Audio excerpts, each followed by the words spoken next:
hit it. All right, let's hit it. Hi, my name is Hunter Johnson. I am a horror filmmaker.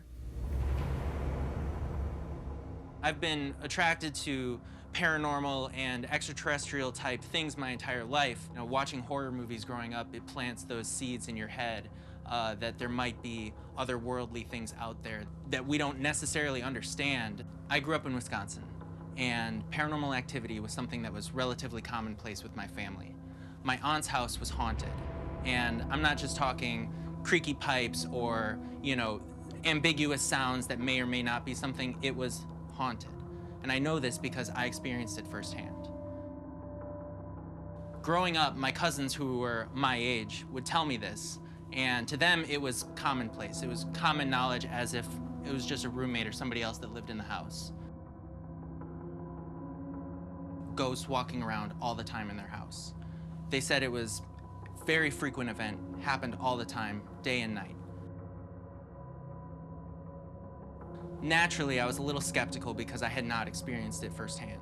So I eventually got the courage to ask if I could spend the night, specifically for the purpose of experiencing these paranormal events myself. I vividly remember laying in my cousin's living room, and he was asleep next to me. His basement stairs are probably 10 feet away. Throughout the night, I start to hear these footsteps, heel to toe, walking up the stairs. I turn and I look right at the doorway, and nobody comes out the door. Sure enough, 5 seconds later, they go back down the stairs, just dunk, dunk, dunk, dunk, dunk, and then back up, dunk, dunk, dunk, dunk, dunk, dunk, dunk. I was so frightened that I woke him up and I said, dude, there's somebody in your basement right now. Like, I know we're here by ourselves, but wake up, bro. And he looks at me all groggy and goes, it happens every night. Just go back to sleep. There's nothing to worry about. I knew there was nobody else in the house. And I know for a fact with all of my consciousness that it wasn't just a what was that. It was very crystal clear. The video that you're about to see is from my cousin. I know the skeptics will watch it and say, oh, this isn't true, but I know for a fact that it is because I've experienced it myself. Check it out.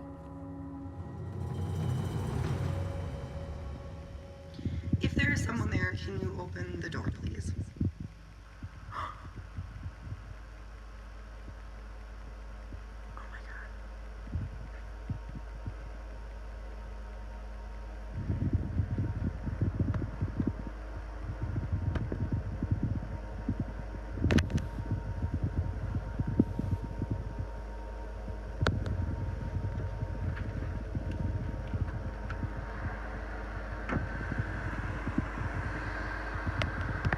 I know what I experienced in Wisconsin, so I wanted to compare notes with people in California to make sure I'll be safe here.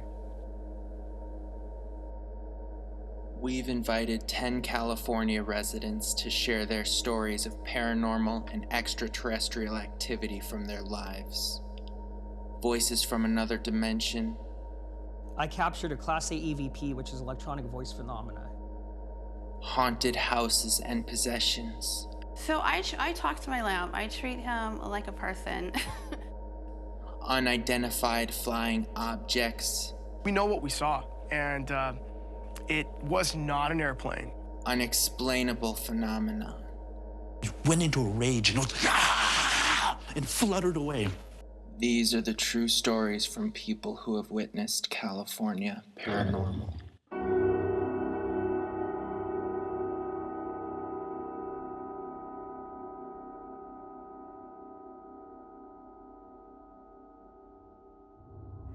Hi, my name's Nikki Hicks, and I'm born and raised in California. I had my first ghost experience in Los Angeles, North Hollywood, actually. Since then, I've believed in them and have had further experiences, but this is one that has definitely resonated with me. So I think I was about 5 or 6 years old, and my family and I was the only child at the time.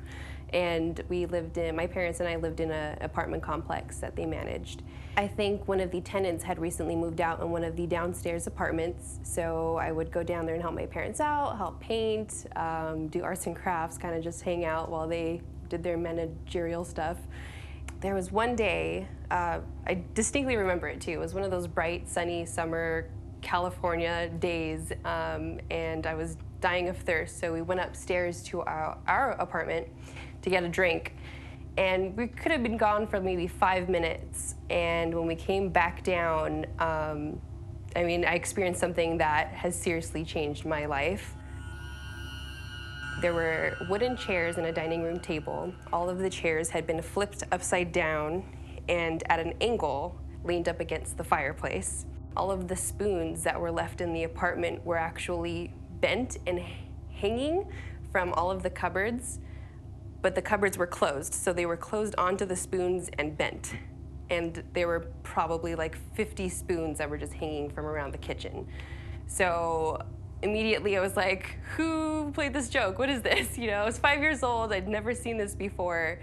And my parents we were all upstairs, and there was no one around in the complex at that time. There was no one downstairs. So it was just one of those experiences that we could not explain. Hi, my name is Charles Chudabala. I'm host of the CW show Paranormal Central, and I've experienced extraterrestrial and paranormal activity in Victorville, California, Sanger, California, and Fresno, California. Paranormal Central takes place in the Central Valley, which has been known to be a hot spot for all things paranormal, not just ghosts. There have been reported Bigfoot sightings in the Central Valley, as well as gnomes. In one particular case, filming an episode on Sanger, California, we went into the Sanger Herald, which is a old printing press that is still active today. And it said that there were lots of deaths there. There was an actual fire there. Sanger, California, they say the entire town is haunted because the lodging industry was big there. So when they used to send the logs down the stream to be met at the bottom of the stream, they also sent the dead bodies down there as well, because it was easier for them to have funerals for whoever died if they were just put them through the water all the way down. It was just quicker for them to send the dead bodies down there. So the entire city rests on top of hundreds upon hundreds of thousands of dead bodies. That was and ended up turning out to be a scary night for the entire crew, as we believe that we did encounter some active paranormal activity there, as well as some angry spirits that did not want us there. My name is Jarrett First, and I'm a talent manager and film producer, and I experienced a haunting in Reseda, California. Basically what happened is I lived in kind of this like old 2-story house. It had a half-an-acre backyard with this creepy little guest house and a shed all the way in the back. And you know, the house always kind of had a weird vibe to it. And we had experienced a few weird things. For instance, one time we were having a small get-together, and a bunch of my friends were in the backyard, and I walked into the house, and there was no one else in there, and I walked into the kitchen, and I just froze in fear. And I don't know what happened, my heart just hurt, and I felt this cold, tingly feeling rush down my spine, and I kind of just froze there. And I swear I saw something out of the corner of my eye because there was a little window in the kitchen. And then all of a sudden, I just didn't feel anything again.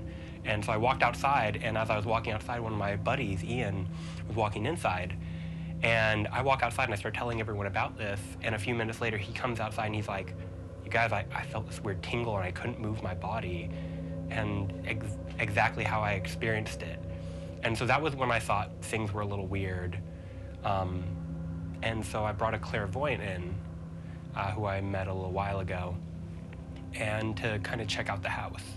We did a tour, me and my co-host. We went through the Sanger Herald on our own, not knowing anything about the Sanger Herald. There were areas that suddenly got extremely cold, and then there were areas that got extremely hot, and then there were areas where we just completely felt unsafe. But it wasn't until we brought in a psychic/medium into the picture that stuff started happening. She was able to pick up on areas that me and my co-host had already corroborated as hot spots. And she said this area, for example, the cafeteria eating room, was full of despair. And also the area where the boss's office, she indicated, was this almost dynamic presence that was keeping all the other young souls there. My parents decided that they wanted to get further information on, you know, what was going around in the complex, or if there were spirits, they wanted to figure out what was going on, so they decided to use a Ouija board. Them and a couple of the other tenants in the complex, they were good friends. They used a Ouija board and tried to call upon the spirits in the complex. And from my knowledge, I know that Ouija boards have to be used in a certain way, and I know that once that door is open, you have to be sure to close it. And they were unaware of that at the time. They forgot to close that door, and ever since then, things just got progressively worse. At one point in the interview, we asked, you know, what else she felt. She looked to the corner of her eye, and she said, "Hold on, I think she's here." And at that moment, the lights, our camera crew lights burst. And I used to live in the room across the hallway from the front room. And so when she walked into that room, she told me that she saw black smoke all over the corner of the top of the roof, and that it was feeding off whoever was living there at the time, off their energy, and causing them to feel drained, and causing them to have bad habits, and just feed off them and give them negative energy. Me and the entire crew also felt suddenly drained as well, that we were all suffering from headaches at the same time. We started having nausea. One of our crew members, and I forget which crew member, couldn't make it through the night. Yeah, all of us felt that drainage. And I believe the psychic also educated us on the fact that our light sources being drained out, our batteries constantly being drained out, was part of these spirits draining our energy in order to manifest themselves. Hi, my name is Noel Jason Scott, and I used to live in a super haunted house in Covina, California. I moved into this house in the mid-90s. It was a single-story bungalow with 2 bedrooms. It was a little bachelor pad. I lived there with my dad. And this house was really old, like built in the 1920s. I liked it. I had the back bedroom, and for the most part, I didn't ever really have any experience that I noticed until I met Sherry, who was my girlfriend at the time. She moved in with me, and that's when things started to act kind of really weird. We would go to sleep, and we'd be laying in bed, and it's just like right when you relax and you're just starting to fall asleep, and then something will wake you up, and you're frozen. And you're looking out, and you can see everything moving around, but your body's, you can't move. You can't move at all. I mean, you feel like there's a weight on your chest, and that sensation, it's really kind of terrifying. And then you're trying to break it. You're like, and then you're free, and it's like, whoa. And then it's like, she's like, oh yeah, it happens to me too. And so we started like, we'd have nightmares, and weird things would happen, and like, you know, I'd fall asleep, and she'd fall asleep, and she'd be, oh, hey, babe, you had a dream last night. I could tell you're having a nightmare. And because I was like, you know, reacting in my sleep. Fast track to, let's say, a month or 2 later, I was playing outside with my family and friends, and we lived in North Hollywood, and the area wasn't all that great, so there was some commotion going on down the street, and both my parents told me, you know, go hide in that apartment downstairs so that you don't see anything. We're gonna go take care of this. So I reluctantly went, and I closed the door behind me, and I sat in the living room of this apartment. And all of the shades were drawn. It was pretty dark in there. And all I could think was, there's something else in here with me. And at 5 years old, it's a really creepy feeling to have. It was more than just like a scary monster in your closet or something in your bed. It felt like there was something in there with me. I curled up into a ball in the middle of the living room and kind of just got into like the fetal position essentially, and like shaded my eyes. And I figured, out of sight, out of mind, like nothing will bother me if I'm just curled up into a ball. and maybe 10 minutes passed, and I was getting progressively freaked out, and I also had to use the restroom. So I knew I couldn't go back outside quite yet, and I decided to go use the restroom in the apartment. And as I walked to the back of the apartment where the restroom was located, I saw someone sitting on the toilet.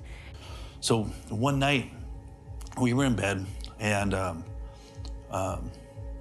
we were always cognizant of each other's, having this sleep paralysis, and we both hated the feeling. Afterwards, you feel drained, you feel weird. You don't feel like yourself. You feel like just weird. So we had gone to bed one night, something startled me, and I'm hearing her, you could tell she was having a bad dream.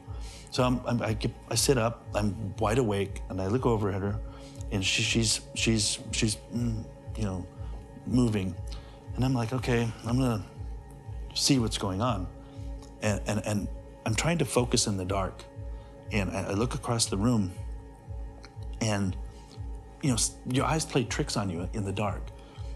So I'm focusing and I'm not focusing, and just trying to get focused on something. And I see something that caught my eye, and it was like in the shadows. It was moving. And I'm like, what the hell is that? So there was a guest house, like I mentioned prior. And so we had this little area right across from the guest house, right next to the kitchen, that we had like a pool table in. We used to play music. We had a little lounge area in. But there was a little corridor next to the guest house in between. And so while we were walking around after we were walking around the house, we walk over to that corridor, and she stops in her tracks, just stares there aimlessly. And I kind of was like, hey, what's going on? Are you all right? And she didn't respond to me. And I shook her a little bit, and I was like, hey, what's going on? And she didn't respond. And so I shook her a little harder, and then she just snapped out of it like that. And she looks at me and she's like, can we walk away? And I was like, yeah, what happened? We walk away, and she's like, I saw two people there and a little girl. And there was a man, and he felt evil. And there was a woman standing back there, and the man walked right up to me and just stared me in the face. It looked like cloth floating underwater, and it was moving. And as I tracked whatever this was and get closer and closer and closer, it got to where its head was, and there's this thing floating above Sherry, and it literally, when I got to where its head was, I interrupted it, and it went into a rage, and it was like, ah! It fluttered away. It was a skull face. I screamed, I jumped. I was like 2 feet in the air. I screamed like a little girl, I swear to God. I've never seen anything like that. I was jumped up off to the side. Oh my God, wake up, wake up! And then I sat and I grabbed a little piece of paper and I drew what his face looked like. I distinctly remember what he looked like. He was wearing a little Irish cap, kind of like the Peaky Blinders caps. And he was African American, wearing a brown collared long sleeve shirt and tattered jeans. And when I walked over and glanced at him, he was kind of just leaned over, sitting down, kind of like, really ashamed of something. And I felt that. I felt that shame. I felt that frustration, almost sadness, but anger deep down. And those were just the feelings. Those feelings contributed to me remembering exactly that image. So this is what I remember it looking like. It happened really fast, and it was a really long, stretched out face, and it just and it hissed away, and this is what I saw. What I think it's called an incubus, and that's a dark, it's a dark spirit, it's a demon. I'm not religious. I don't believe in like all this other crazy stuff. I know what I saw, and this thing was very angry that I interrupted it. And what I think what is happening, like the sensation that I have when the sleep paralysis is when it's lifted, is I feel weird. I feel like something's just kind of like sucked the life out of me. Mm-hmm. So maybe that's what this thing is doing. It's like literally like a leech, like it's attaching onto her, and it's doing whatever, you know, I don't know what they do, but you know, we could see shadows move like that. There's always a sensation that someone else was in the room, and you get that creepy feeling. But nothing like this. I've never ever seen anything like this. This was the closest. I mean, its face was that close to my face. I'll never ever forget this. This clairvoyant said that she witnessed a figure approach her and stare right into her, right into her face. He walked right up to her, and she said he was literally this far away from her, just staring her dead in the eye, as this evil-looking woman in the back was staring at her, and this little girl who was being held by the woman was staring there longingly. When we went up to my room, you know, I'd always felt a little weird when I slept, and you know, for a while I always felt some weird presence there. And so when she walked up in my room, the first thing she says, without me saying anything to her, was she said, "Someone watches you while you sleep." And I was like, "What do you mean?" She's like, "It feels young. It might be that little girl that I saw. It could be someone else, but it feels like a young, playful spirit. And it feels happy because it feels comforted by you." So she's like, "Sometimes in the middle of the night, I think this presence comes up to watch you and feel comfort from you because there isn't any." No comfort where she is. Yeah. When I saw him, I like kind of froze for a second. Things kind of clicked in my head, and I ran right out of that apartment. And when I went outside, you know, I'd let my parents know there's a man in that apartment. He's in the restroom. And they kind of both glanced at each other. They asked me what he looked like, and when I explained to him what he appeared like, they, you know, kind of just shut down. They said, "Okay, why don't you go back upstairs to your room or go watch some TV. We'll take care of it. We'll figure it out." And ever since that day, it was just never really brought up.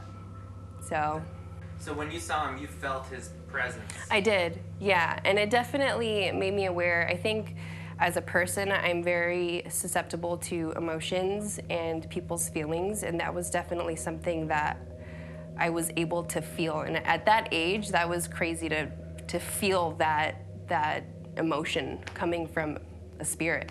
I mean, I don't want to say it scarred me, but it definitely opened my mind up to, you know, there are more things out there than just what we see. I went out and bought a Sony Handycam that had night vision on it.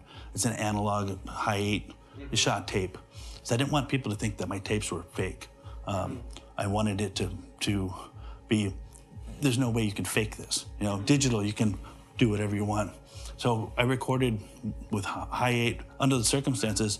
I wanted to capture, because there was so much weird stuff that happened in that house. I wanted to try to capture some of it. So I went out and bought this like $600 camera, set it up with night vision, and just turned it on and tried to like watch and record stuff. And we caught tons of orbs flying. Like you see ghost specials now and they're like freaking out. They do a whole half-hour episode and there's like one orb. You know, we had like dozens, tens of dozens. They would literally play with the cats.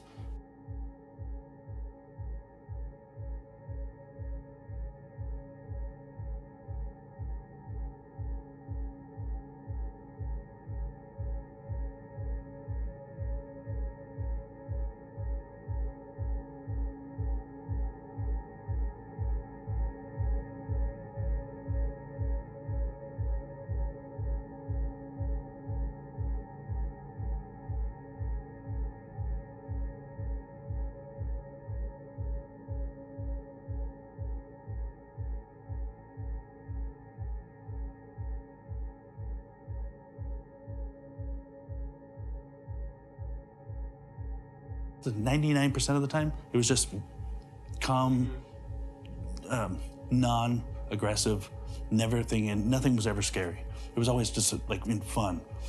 Until you saw that. Yeah, that thing was scary and dark. And after we moved, you know, even though we loved ghosts and wanted to look, you know, hey, let's check out the new house. Maybe we got ghosts. Nothing happened in the new house. Nothing. You know. So you only had the experiences when you were living at that one address. In Covina. Yeah. When we moved to Azusa, nothing ever happened.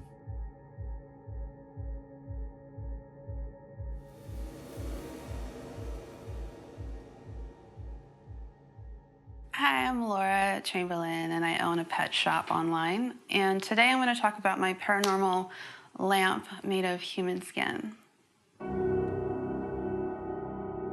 So I was in the market for a lampshade, and I stopped off at this thrift store in Beverly Hills. And when I saw the lamp, when I first saw it, I thought, wow, it looks like a Halloween prop. It looks like some type of creepy lamp made of skin. And as I got closer, I really looked at it. It is made of human skin. And so I had to have it. So I took it to the friend, and it was like $3.50. And I got it home, and I was so excited because I collect creepy things. Like, I'm going to school for nursing, and so I like anatomy. I do a lot of, I collect dead animals, actually. I have a collection of skulls and skeletons and things. So this was such a great addition to my collection. So when I brought it home, the first week I had it, there was a candle, and it just fell. I wasn't even anywhere near it. The candle fell on the floor and broke. And I thought that was kind of eerie since I had just bought this skin lamp. So a week later, another candle in my house fell and broke. So I thought that was really weird. It was definitely something with the lamp. I just felt this energy coming from the lamp. It was getting really weird. And then on the third week, I was working in my office where my lamp was at, and I felt kind of nauseous, so I decided to go into the kitchen and get something to eat. As I walked into the kitchen, I heard this shattering of glass everywhere. It was a loud explosion of glass. So I come back out, and on the table, I had all these candles lit all around the lamp. And so when I come back out, there was no explanation. I mean, just around the lamp was all broken glass. Everything that was on the table that was not glass was still standing still. Everything was fine. It was just the candles that were lit were just thrown forward. When that happened, I wasn't scared. It was kind of like this feeling like it was trying to tell me that it was there, like that it existed. But there was this calming peacefulness about it. And I didn't know if this energy or the spirit was angry. I didn't know if the energy was just letting me know that it existed. So I actually got very comfortable with the idea of having this haunted lamp in my house. A week later, I was sitting at my desk, and it was just me by myself. And I was doing some paperwork, and my phone rang, and I turned my back towards the work that I was doing, and I was talking on the phone for about 5-10 minutes. And when I turned back, on my paper there was dirt that was from a plant that was right next to me. And the dirt was on the paper, and I didn't put it there. And I knew that it was definitely the spirit. And that was kind of like a humorous thing to me. I was feeling as though he was feeling more comfortable in the surroundings. So I talk to my lamp. I treat him like a person. I introduce him to people when they come in my front door, and some people are really creeped out by it, but some people think it's just the coolest thing ever. One of my friends said that the reason why he breaks all these glass candles is because he might have been burnt or died in a fire or something similar to that. How do you know that it's made of human skin, if you don't mind me asking? Well, at first I thought it was some type of material that was made to look like skin, but it has a different pigment than you would see. Like, there's different pigments on each of these little sheets. So some are darker, some are lighter. The only animal skin close enough to human skin would be a pig, but the pigment is from a human. Like, you can just tell when you see it, when you're close enough to it and you touch it.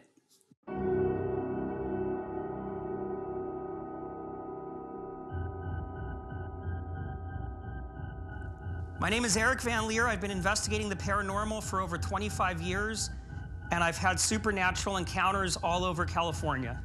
Well, it started off pretty small, just with a meetup group.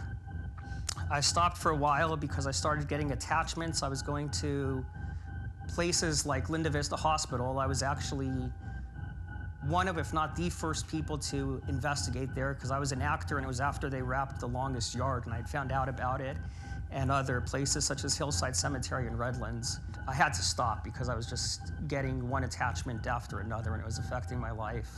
An attachment is when spirit or ghost energy actually latches onto a person, so they can follow you. And that could happen anywhere. It doesn't have to be on a paranormal investigation. You could go to the grocery store or, just anywhere, and it can happen. But, wow, I'm about to get emotional. Whatever you're comfortable sharing. That's fine. One of my first EVPs I got at Linda Vista Hospital. It was a little girl. And I used to be psychic, and I felt that this girl needed help. It turned out years later that she might have been a demon. I captured a Class A EVP, which is electronic voice phenomena. Later that night, or a few days later, I thought I would play it for my dog. I don't know why. I wanted to see my dog's reaction, because dogs are more in tune with that kind of thing. So I put the recording up to my dog's ear, and about a week later, got very sick and eventually died.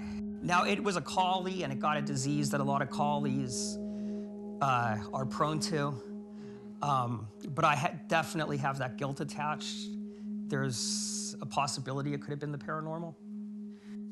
One day, I was getting ready to go to a funeral. A friend of mine had passed away. And so I was getting dressed in my shoes that I was going to wear to the funeral. All of a sudden, I couldn't find them, and I looked everywhere for these shoes. I couldn't find them anywhere, so I had to grab another pair of shoes. When I came back from the funeral, the door was wide open, which I never do, and my shoes were right there on the floor. Like, things like that happen. I've had things that were set in a certain place just moved, like thrown across the room. And then I come in and I see it, and I know that it's the lamp, because these things don't just normally happen. It's ever since this lamp came into my life, a lot of different haunted things have happened. Well, I have encountered demons that came off as playful. We actually did a case in Garden Grove where we thought we were dealing with a little girl, and she would play hide and seek, and we would hear her giggle. And it turned out to be the demon Lilith, and I was actually raped by her one night. Well, at this house, there was a woman that had died of cancer. There was the husband who had been into all kinds of different fetishes. And then there was this little girl that turned out to be Lilith. And towards the end of the investigation, we put all the clues together. For example, Lilith is referred to once in the Bible as the screech owl. That's the only place she's referenced in the actual Bible. In paganism and other circles, she's known as the woman of wilderness. That's one of her monikers. And one of the things that had been happening is that these crows, and crows are scavengers, they had been bringing offerings, almost like a sacrifice, to this one tree. That was one of the clues. And they would leave them in the tree. So instead of taking stuff, they were doing the exact opposite. Myself and others both saw her as a beautiful woman. Lilith has a beautiful side in paganism. She's the goddess of fertility. And then, of course, she has the demonic side. The first night that I was there, I saw a lady that literally looked like the lady in black from Insidious. First night, right after I had gone to the restroom, I walk out and she's standing a foot or two away from me. And that night also, we had gotten an EVP after the client who had been there left. And we didn't let her into the house because of how dangerous it was. The house had been abandoned for 12 years. She had another house she lived in. The investigator that I was with, he came outside while I was having a cigarette, and he was laughing hysterically. And he said, "You gotta hear this EVP, you gotta hear this EVP." And he played it for me, and it said, "We've been waiting for Eric and his penis." and I thought it was the funniest thing. I had been sleeping on the couch. My lead investigator went into the bathroom, which is kind of like towards the far end of the house, and this is where the same bathroom I came out of, where I saw this figure in black. He comes out, and he's all like, "What the hell is that smell?" And I smelled it also, and it was hovering around me, and it was the smell of semen. But I never did anything to produce semen, and I never ejaculated. So, being a succubus, somehow she withdrew it from me, and the smell was there. It smelled like sex. Now, I did a lot of research on human skin lamps, and I guess Hitler had made about 200 skin lamps. And so I did a lot of research on that, and I found out that those were made of metal that were from that era. This metal is not from that era. This is fairly new. So whoever did this was very recent. It's sewn so perfectly, it's cut so perfectly, and it's made in the way that Ed Gaines used to create furniture and lamps. Ed Gain actually has a couple lamps that are sewn in that same, but this is done so perfectly. You know, I can tell you that I felt something weird with the lamp immediately when you brought it in. We've had two crew members had to they're afraid of the lamp. So and when you say that you felt nauseous that first time when you kind of had it, have you had other people feel that way when they're around it? No, I've had people afraid of it. And right now, the lamp stays in my living room, right by the front door, and that's where my couch is. And I'm way in the back of the house. And so if I have someone spend the night and they're sleeping in the living room, usually halfway through the night, they're like, "I can't, it's just too noisy." There's a lot of noise going on around the lamp, and it really scares them. I mean, there was another instance. Me and my girlfriend, we were sleeping in the room, and it was the middle of the night. It was like 3 a.m, and we had a cat at the time. So I wrote this off as the cat for a while. But, you know, my doorknob started shaking. It sounded like someone was trying to get in my room. And I woke up, and she didn't wake up the first time. And, you know, I went over to check, and there was nothing there, and I was like, maybe I'm just dreaming, so I went back to sleep. The second time it was a little more violent, and the doorknob actually shook, and the door shook a little bit. And she woke up with me that time, and she heard it, and she was like, "What just happened?" And so I opened the door again, there's nothing there, and so I was like, maybe it's the cat, like, pushing at my door, like, trying to get in. We went back to sleep, and around 30 minutes later, we heard something coming from inside my closet next to my bed. And it sounded like scratching. And so this time I was, like, convinced it must have been the cat. So I opened my closet door, and lo and behold, there's huge scratches in there, but there's no cat. We actually did a case, or it was a public investigation, actually, up in Lake Arrowhead, and I was told not to say this one entity's name who had been supposedly killed by Bugsy Siegel. And I said his name, and crazy stuff started to happen. And then I was very respectful, but when I left the room, I had a handprint on the back of my neck, and everybody in the room was just me, my lead investigator, and a shaman. They got very oppressed, and they wanted to attack me. When I left the hotel to go outside, the shaman did a cleansing on me, and I actually started throwing up this like black tar substance. I do crossings and banishings and all that, and I'll get very nauseous and feel like I have to dry heave, but usually, you know, I don't throw up. But after we did this cleansing, I mean, it was bad. And it was all this like black sticky tar substance. Well, he was doing some different shamanistic stuff and cleansing me, you know, with, I don't know if it was sage or Palo Alto or one of those things, but he was, you know, smudging me and doing all of that. I would love to have a real investigation, like a real ghost hunter Yeah, I would love that, or even a Ouija board. I wouldn't buy a Ouija board, no way. But I would, if someone had one, I would love to do that. Maybe a DNA test? Oh, interesting. I would do that. I would love to know who it is. There's a big misnomer that a lot of people have, even people that have been in the paranormal field for a very long time. They use ghost and spirit interchangeably, and that's fine in casual conversation. But a ghost is someone who has been living and has died, and a spirit is something that has never been earthbound, such as a demon, a jinn, anything interdimensional. And when it stays to a location, that's usually, a lot of times it's residual. It could be intelligent also. But one of the things that I don't like to do anymore, that a lot of people I work with still do, is say, how could I help you? And that's how I got the EVP of the little girl. And the reason I don't like to say that anymore is because if it's something that does need help, then they may take your offer and latch onto you. And if it's something demonic, then they may feel that you're weak. And most of the time, a good majority of the time, you don't know if it's going to be demonic or not. Whenever I was downstairs in that house, things didn't feel right. You know, when we would be outside playing at the pool table near the corridor, everyone in the house would always feel uncomfortable around the corridor. We'd all look at it, and it was always, you know, particularly dark. Mm-hmm. And there was just something not right about it.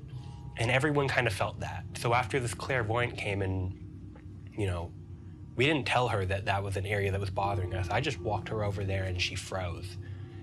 And, you know, when I told you earlier about when I walked inside and I thought I saw something move out of the corner of my eye, that was the corridor. So everything that was weird was always happening around there. And that was a guest house that no one had rented out, and it just never felt right.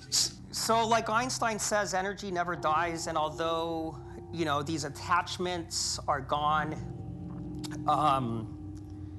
almost on a nightly basis, I know that there's still some residue, if you will, and almost on a nightly basis, I have these horrible nightmares, and it's like they know, or whatever it is, you know, knows how to play on my deepest fears.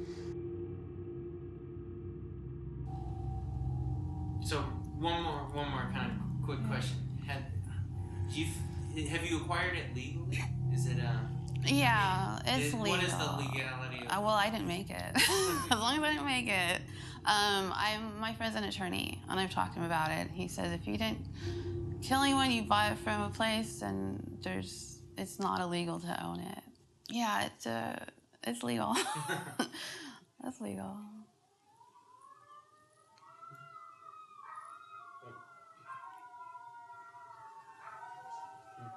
Do you think that? Yeah. Wait for a second for the dog. Sometimes when things happen, my dog gets really anxious and starts barking. That's happened when he's done some things. I think the dog's going crazy right now. I know. What are you guys doing? We're saging the house after the last interview. So we just had Laura leave with her lamp. We were both in this room while the lamp was over there, and she started getting dizzy, started feeling faint, looked over at me, and I knew exactly what was going on without ever having experienced this before. And both of us just kind of looked at each other and knew. But somehow this lamp was making us both feel ill to some degree. Yeah, for a moment it was pretty unbearable. When I saw you guys outside, I came out and you had said that you felt like pressure, nauseous. Yeah, I was like right by the lamp because I was doing her makeup, and then she like snapped her head at the lamp, and like the minute she did it, I started getting like constant like waves of like just like this like bad energy like hitting me, and I got really dizzy. And I was like, wow, I haven't drinking water all day, like I'm super dehydrated. And when I said that, like he gave me a really weird look, and I went and got the water, and then like when I looked at him, like I knew it was more than just dehydration because like his face was getting pale and he like looked at me really weirdly. And then I just stayed over there away from the lamp, and I sat on the floor, and it started getting worse and worse, and like I started getting super nauseous and like started shaking a little, so I started having an anxiety attack. And when they cut the scene, we went outside, and I was shaking like uncontrollably, like near seizing shaking, because I was like freezing, and I didn't know why. And so we're about 20 minutes since Laura left, and the room now feels, you know, less pressure, but I definitely felt that too. And when I went out there and you guys said that you felt it, I was like, oh my God, thank you for saying that, because that's exactly what I was feeling, but I thought I was just, I don't know. I thought I was crazy when I was telling you it. Yeah. Like, I've never experienced anything like that in my whole life, and I grew up being fascinated by this stuff. Yeah, me too. Everyone's stories matched up, and then when she told her story of like what she felt when she first like met the lamp, we all like agreed, and we had all the same feeling. So what are you blowing into the room right now? So this is sage. Supposedly it helps clear rooms of evil spirits and bad juju. So since we just had a case of some bad juju, seeing what it can do. I've been on a lot of horror sets. I've never felt any kind of actual paranormal activity on it before, and this time I can certainly say I did. All but one of our crew members seemed to feel it, and after filming, they revealed text messages to me they sent during the skin lamp interview. We didn't witness anything paranormal with our eyes, but the lamp affected us all individually, which is something we cannot definitively explain.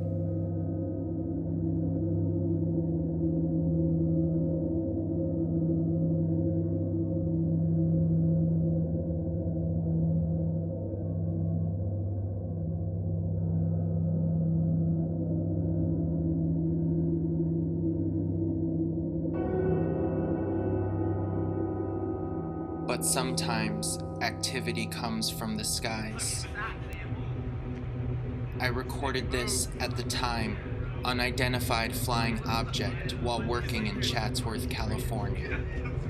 Later, it was reported to be a rocket launch, but the experience nevertheless opened my eyes to the seemingly inevitable possibility that we are not alone in the universe. Conspiracies, visions of Martians and saucers play in my head as I look to the night skies and I wonder, what is really out there? Have they made contact? Or is it something even more? What are the stories from those who have witnessed it? Now, there's a lot of entities, ghosts, spirits, extraterrestrials that I've encountered. I mean, that could only be, you know, people would think in a movie. I did a demonic case in Palmdale, and on the way up, we saw a UFO-shaped object. It was actually green, it was in the sky. And having a lot of knowledge about the military, I know that it wasn't from the Air Force Base. That night, we did a spirit box session, and I just said, for the heck of it, I said, did we see a UFO? And it said, yes, landed in Apple Valley. And then I went further and I said, are the Anunnaki, which are the ancient aliens, and the reptilians real? And a voice said, yes, but mostly died off. Hi, my name is David Ballard, aka New Dave. I'm the host of the Anunnaki Ambassador podcast, which is about the past, present, and future influence of extraterrestrials on the human race. The Anunnaki are an advanced extraterrestrial race, and they are known as the Elohim in the Bible. So anytime you hear about gods or giants in the Old Testament, they are referring to the Anunnaki. The Anunnaki are connected to Earth in a very significant way because they created our solar system. They are that advanced. The Anunnaki are 7 billion years old as a culture. Our solar system is only 4 billion years old. So they have 3 billion years on us. They did create us, but one thing you have to realize is that there were all kinds of humanoid life forms on Earth before the Anunnaki got here. There was 3-legged beings, there was giants, there were tiny little pygmy people. There's all kinds of weird humanoid life forms along with all the regular animal life forms.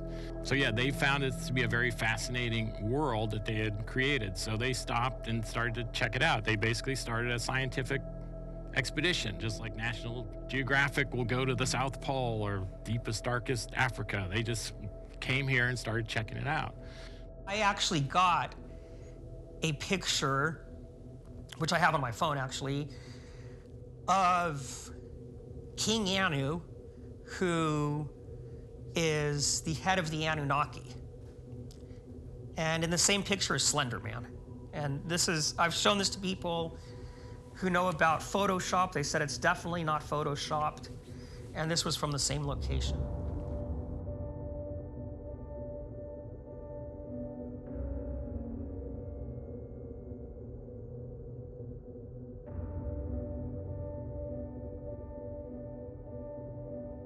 So this is where you get all the ancient myths, you know, the Greek gods, just any gods, any pantheon of gods, the Norse gods, you know, Thor, Zeus, all these gods, you know, lightning, hammers, flying horses, any sort of mythology that you can think of anywhere on planet Earth all goes back to this original group of Anunnaki that were here building things or teaching humans how to build things. So they eventually lost control of us because we bred like rabbits. You know, it's like, can we control, 100,000 cats? No. I mean, even with the most advanced people, at some point they can't do it. And they got sick of us and they left.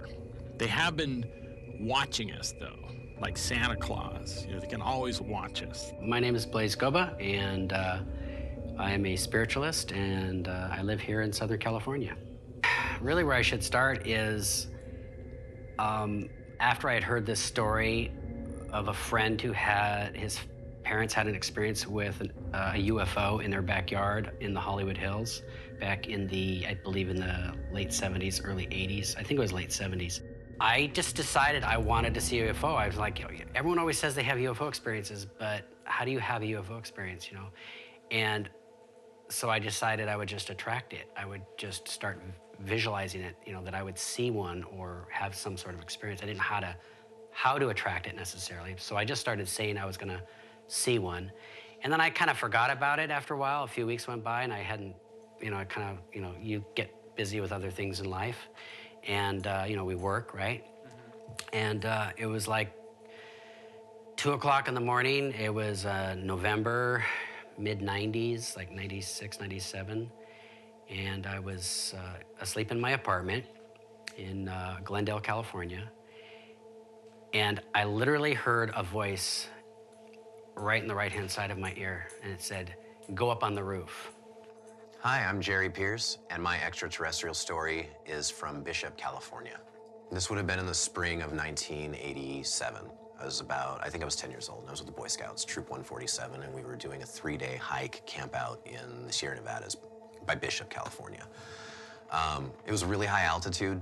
A few of the hikers that were with us, the kids with me, experienced nosebleeds on the way up and vomiting water. I thought that had something to do with just like the altitude, but with everything that happened that night, I think it might have been something different.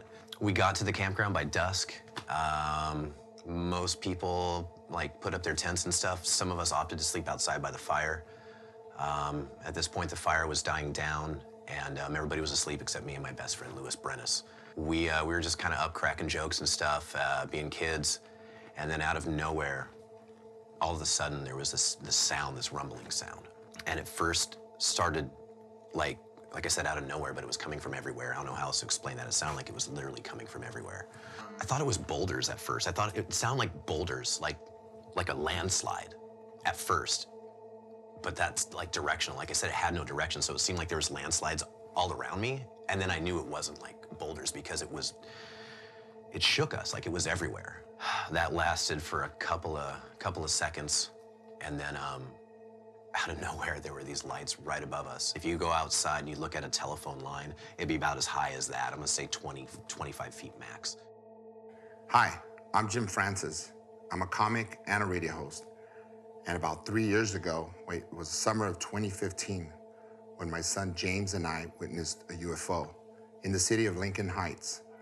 So we were like, pretty much, we went in Legion Park, my son and I, for a walk, like we normally did. It's trying to get dark. We were getting tuckered out, because it had been a while. My son was tired, he was crumbling. He was like, I just want to go home.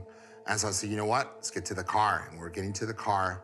Mind you, this is Legion Park. So I don't know if you guys have been by Dodger Stadium.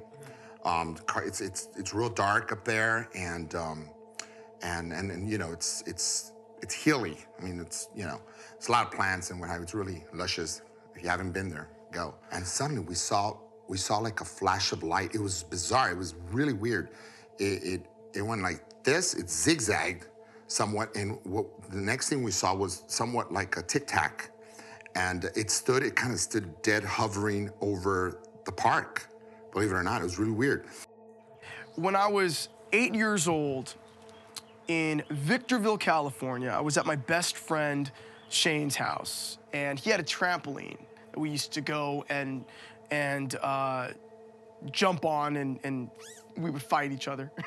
We would spar in the air and see who could kick each other down. But one day, we were lying down looking up at the sky, and as clear as you are in front of me, there was a spacecraft, and it was triangular. And this was in the afternoon. It had to be like 3 in the afternoon. The sky was so clear. It had 3 green lights on each end of the triangle that were like neon green. And at first, the spacecraft was going slowly, and then it started to elevate to where it started to shrink in size. If you could mix an arrowhead and a diamond, that's what the shape looked like. I don't know how else to explain it. There was like one in the front, and then they kind of came to the back, and it stayed there. It stayed there for like easily 5 seconds. I mean, more time could have passed, but in my little kid mind, it was about 5 seconds. We're in our sleeping bags. We look over at each other, freaked out, and we're about to do this thing to put our heads under, and at that moment, it was gone. It didn't fly away. It didn't fly up and away. It was gone. It was gone. And the only way I knew that it had flown away is because that everywhere sound wasn't everywhere around me anymore. It was above everywhere around me, if that makes any sense. That's the best I can explain it. And then, I don't know if it's just my memory, but I don't remember anything after that about that camp out. I don't remember going home. I don't remember walking down the mountain. I don't remember any of that. My memory is pretty bad, but I remember everything up until that perfectly. I don't remember anything else about that day or about that weekend. And I'm like, it's misting out, it's kind of cold, it's not raining necessarily, but it's kind of a heavy mist outside. And I'm in my underwear, and I'm like, but I was completely awakened by this voice. I mean, loud as like somebody was in the room with me. I had started learning to listen to that inner voice, So I said, okay, this is stupid.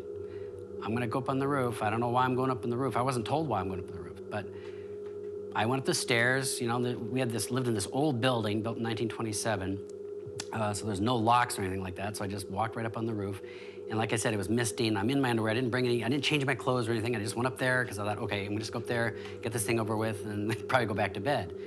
And so I went up there, and it's just you see the lights of the city up there because Glendale's a little bit higher than the rest of the valley, and it was cold. So I sat down against the wall of the stairwell that comes up onto the roof, and I'm leaning against that, with my hands wrapped around my knees, and I'm sitting there, and I'm kind of start talking to myself, like, why am I up on the roof, My son goes, Daddy, what is that? And we try to, of course, the first thing you do is reach over for your phone. And then it was like frozen. You get that a lot. And I thought, yeah, that's bullshit, And I try to get the phone in it and film. I couldn't film. And I also wondered why no one else was waking up. Like, we were looking around, like no one else was waking up. The camp leaders weren't awake. The fire's here at our feet, and we're kind of all around it. You know what I mean? It was just me and Lewis awake. And I've seen the underbelly of B-52s as they fly over at parades, and they have this wavy effect. I've studied when they came out with the stealth. It didn't happen until 2 years later. The first flight of the stealth bomber was June 1989, and this would have been 2 years after my experience. So I don't know what else it could have been. And I didn't want to automatically be like, oh, it's an alien. But reading about the stealth bomber, reading about how long it took them to build it and when the actual first flight was, I don't think it was that. This predates it by 2 years. You know, was this a military spacecraft? We don't know. But we weren't the first people in Victorville, California to see things around that time.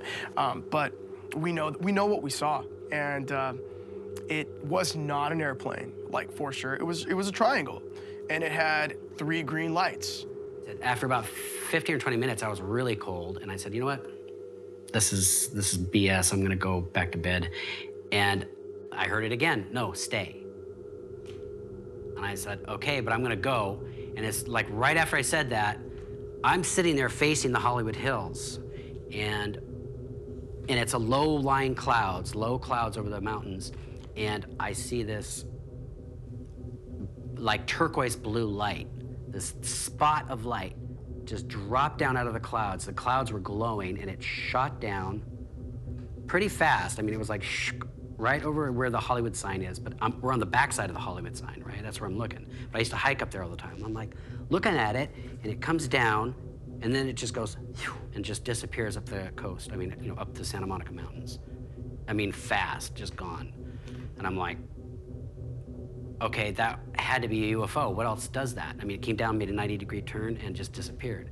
You know, probably at a few thousand miles an hour. I don't know. But I mean, you know, I'm far away. I mean, that's the Hollywood sign is what, 5 or 6 miles away, 7 miles away, something like that. So, but that's my UFO experience. I mean, that's what I call it, unidentified flying object. I can't tell you what it was, but I mean, I had been visualizing it, and I feel like that got answered, you know, that was, you know, just the spirit world or whatever it is saying, okay, you want to have this experience, here you go. So, you know, and then my heart was pounding, and I got up and I said, okay, thank you. And I literally just kind of like looked up into the sky and I said, thank you, and went back to bed. You know, went back downstairs and went to bed, so. I do believe that there was something organic and alive flying that or powering it. But if it were me and I had just seen a light out in the middle of nowhere and I could see like bodies, like I'd be interested too. The next thing you know, we see this really weird object, and it almost looked like an infant, you know, a little tiny guy. And it began moving, dude. It was so weird. And it had like a tail. It looked like a baby kangaroo. Where did you see it? We saw it up on the hill. So, because this thing was hovering over the hill. So no sooner did we get up to the top, then we noticed a little guy was moving around. It was so weird. I'd never seen anything like it. I mean, he looked like a child, but with the long tail. It was almost like a third leg, you know? And it was really long. And my son, you know, we froze. I mean, for obvious reasons, you've never really seen something like this. And it turned around because we were making noise. The first obvious, instinctually, you go, okay, let's stop. Because if, you know, it rattles or whatever, it's gonna come after us and chase us.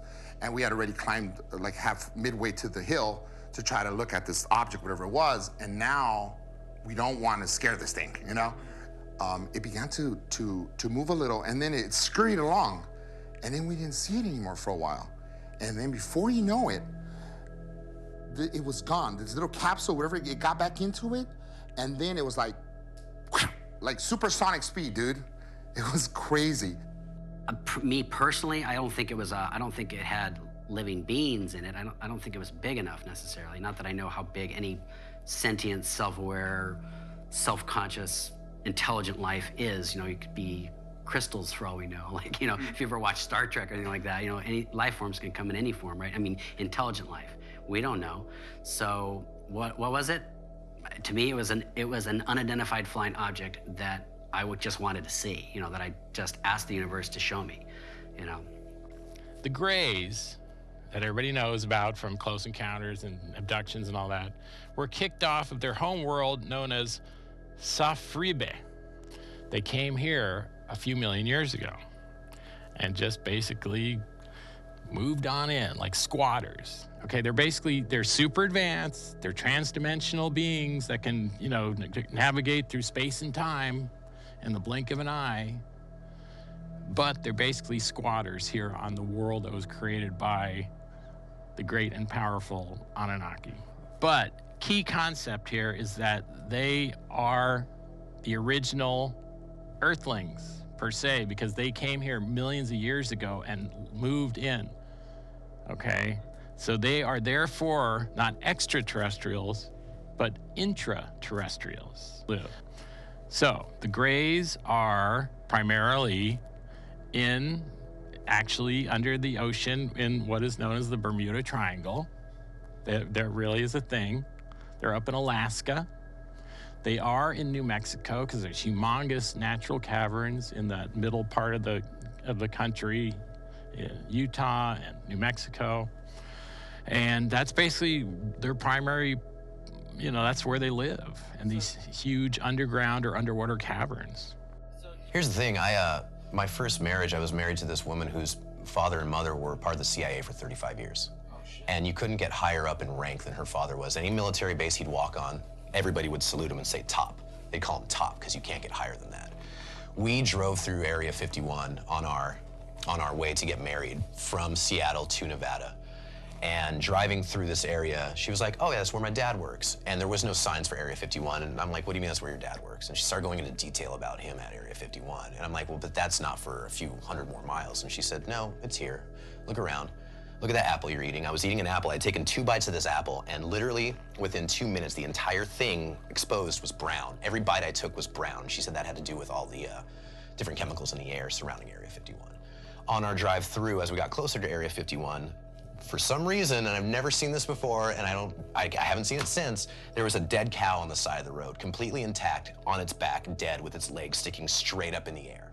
I had never seen that before. I don't know if the two are related, but there is some very weird stuff happening in that desert. Aliens could be watching Earth right now. Like, do you think that they're monitoring what we're doing, or could be present even right now witnessing this? I believe watching it in fear is probably more accurate, only because we're volatile and we're creating things quickly. We're creating technology. Technology is now creating itself in a very fast way, and what we want to do outside of this planet is probably going to cause more pollution and more problems on other planets, and I think aliens would be watching in fear. Because I would be watching in fear if it was me. We have this whole beautiful space out here, and there's this one little planet that could, like, make it or break it, and it looks like they're breaking it. Yeah, the reason the Greys started to come out more, I mean, they've always checked this out. There's down through history, there's literally since the dawn of time, there are stories of people seeing these flying discs or big cigar-shaped, craft. So yeah, so they've always been here, again, for millions of years. And they haven't really cared about us for 2 reasons. They were doing fine, biologically speaking, but over time, they have been degraded as a race, as a species. I'm talking about the Greys now, because they clone themselves. So if you clone yourself generation after generation after generation, eventually the genetic material is going to start breaking down. It's like making a Xerox of a Xerox. It just gets shittier and shittier every time you do it. So that's one reason they started to sort of make inroads into contacting us, because they need our DNA to become a more vibrant species. The other reason is because at the end of World War II, guess what? We started blowing off nukes. And that is a problem, because they've seen us, how tragically violent and savage we are. We've never not been that way. And now we have these giant bombs that are capable of destroying the entire planet. That's when they hit the alarm button and said, man, we got to start dealing with these people straight up. Eventually, we are going to have contact, I think. I think we will. I don't know when, but when the what do you call it, the tide, right, reaches that point where more people are interested and accepting of the idea and don't want to blow them out of the sky with radar, high-powered radar or lasers and stuff. We stop being fearful of it. Then they'll say, okay, now we can start manifesting. Now we can start, showing up and interacting with you and sharing, knowledge and technology and whatever it is that they have to share, that we can also share with them. But, we're a really dangerous species. We're not the safest species in the quadrant or whatever. We're a warring species. The Roswell crash actually happened. The thing about UFOs crashing is they are super advanced beings, but those flying saucers don't actually fly. They actually jump from a portal created in space-time. So it's like little pearls on a string. They jump, they jump, they jump, they jump. And sometimes if they don't calculate the jump just right, or if like a military, unit is shooting a big radar beam up in the sky at them or something, it fucks up their electromagnetic drive system that creates these vortices that allow them to make these jumps, and they'll crash. So that's what happened at Roswell. They did crash. So they took the opportunity to basically introduce themselves to us and let us know that, they weren't going to let us blow up the planet. And they're very, they're not as powerful as the Anunnaki, but they're a lot more powerful than we are because they can, navigate through space and time and different dimensions and different universes. So they made a deal with us. In exchange for their advanced technology, they basically got to abduct people. I personally feel like the government has covered up any contact with alien life because although it talks about a separation of church and state, the government really, really is big set on church values. And if there was the discovery of alien life, all of that would fly out the window. All of it would fly out the window. There'd be nothing. There'd be no more belief. People would relate the two to be the same thing. There wouldn't be just this God in outer space. Like, they would both be the same thing. And I honestly feel like the government would lose a lot of its hold on people when people know that there's something more out there, because the government wants you to think that it's the biggest thing around. And outside this planet, I mean, it's not. You go off this planet, the government's nothing. And I think they're really afraid of that. The U.S. government has been working with the Greys since 1947 so they could get their advanced technology. That's where we got lasers from. That's where we got transistors from. That's where we got integrated circuits from. If you have a cell phone in your pocket, you have alien technology in your pocket. There's no way we would have any of this stuff for another 100 or 1,000 years without it having been given to us by the Greys. So, that's great if you are a power-mad, world tyrant that doesn't care about the rest of humanity. But the fact of the matter is, the average person is under attack by the Greys. We have been taken over completely. They are in charge of this planet.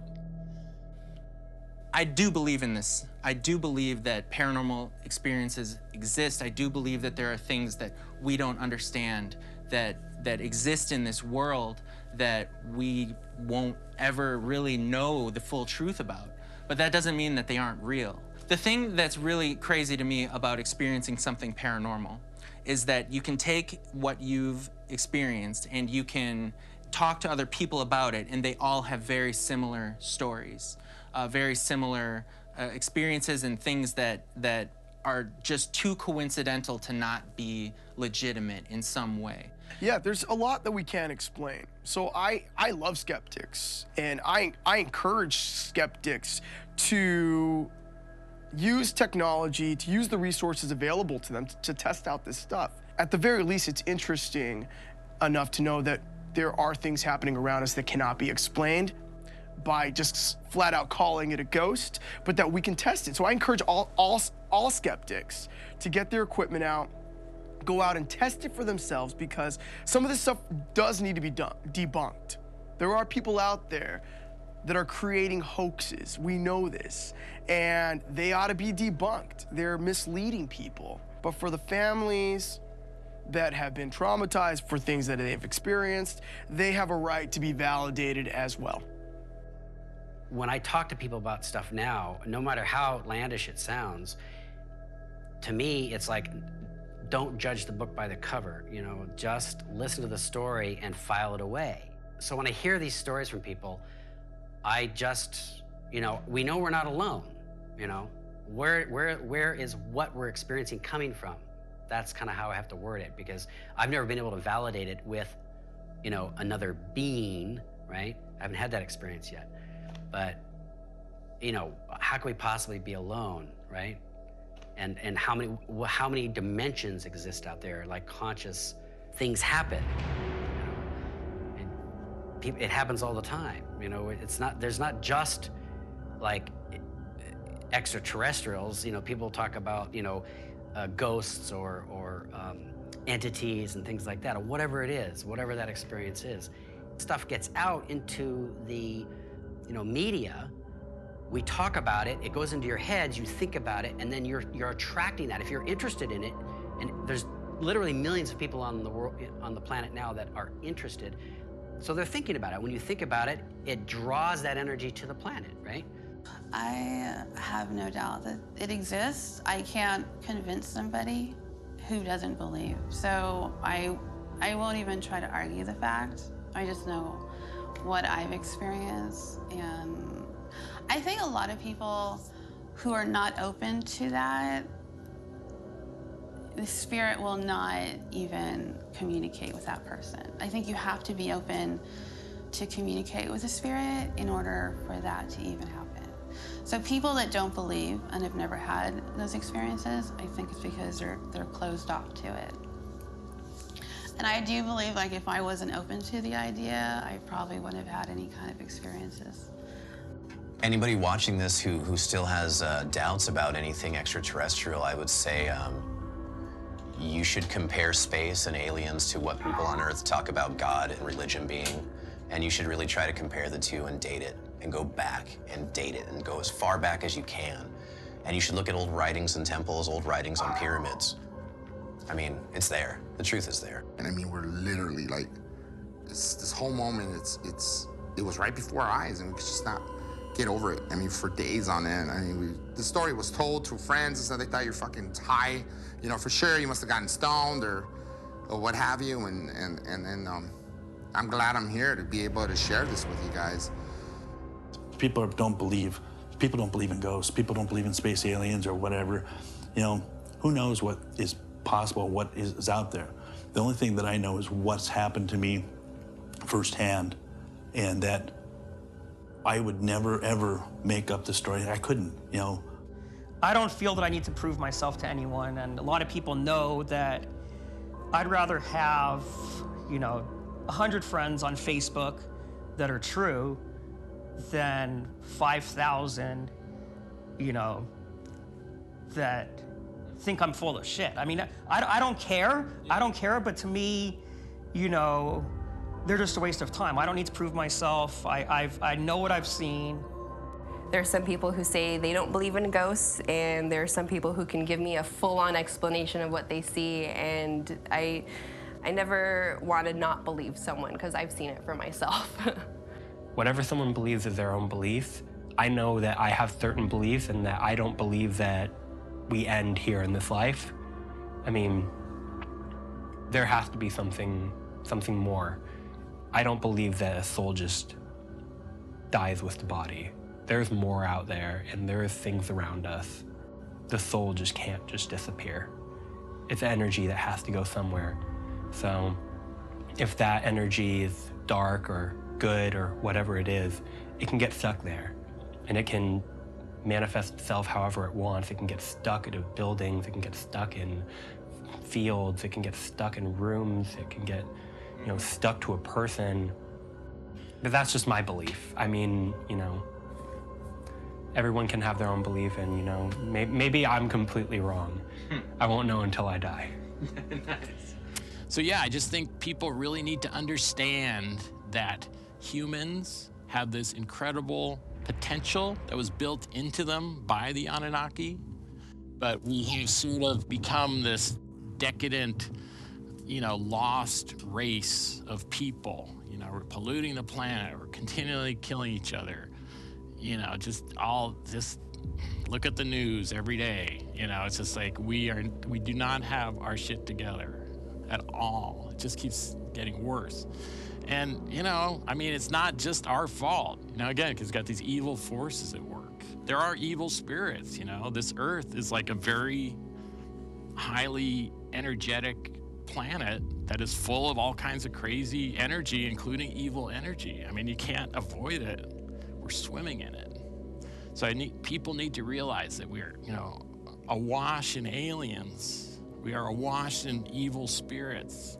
We got a lot going against us, but don't lose hope.